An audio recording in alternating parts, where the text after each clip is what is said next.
December 10ஆம் தேதி நடந்த அதிமுக பொதுக்குழுவில் இதற்கான அறிகுறி தெரியும் என எதிர்பார்த்தார் ஓபிஎஸ். ஆனால் எடப்பாடியிடம் இருந்து சாதகமான மெசேஜ் எதுவும் வரவில்லை. இது ஓபிஎஸ்ஐ கவலைக்குள்ளாக்கியது. இதைத் தொடர்ந்து தன் நிலையை மீண்டும் அண்ணாமலையிடம் சொல்லியிருக்கிறார் ஓபிஎஸ். இதற்கு நடுவே அவரது ஆதரவாளர்களில் ஒருவரான முன்னாள் அமைச்சர் வைத்திலிங்கம் தாவேகா பக்கம் தாவுவதாக மீடியாக்களில் தகவல்கள் கசிந்தன. உடனடியாக அவரை தொடர்பு கொண்ட ஓபிஎஸ், அவசரம் வேண்டாம், இணைப்பு வேலைகள் நடந்து கொண்டிருக்கிறது, ஜனவரி மாதம் வரை பொறுமை காக்குவோம் என உருக்கத்துடன் சொல்லியிருக்கிறார். கடுப்பான எடப்பாடி.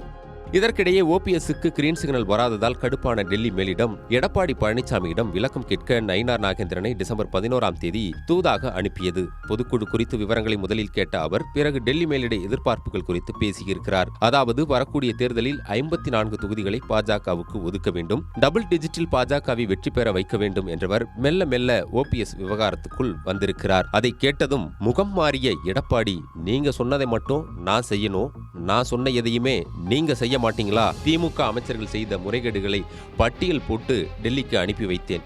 ஏன் அவர்கள் மீது இதுவரை சட்ட ரீதியான நடவடிக்கை எதுவும் எடுக்கவில்லை? தேர்தல் நெருங்கும் சமயத்தில் திமுகவுக்கு பல வழிகளில் நெருக்கடி கொடுத்தால்தான் நம்மால் ஆட்சியை பிடிக்க முடியும். இதை போய் டெல்லியிடம் முதலில் சொல்லுங்க, மற்ற விஷயங்களை அப்புறம் பார்ப்போம். ஓபிஎஸ்ஐயும் தினகரனையும் கட்சியில மட்டுமல்ல கூட்டணியில சேர்க்கிறதுலையும் எனக்கு விருப்பமில்லை என காட்டமாக சொல்லியிருக்கிறார்.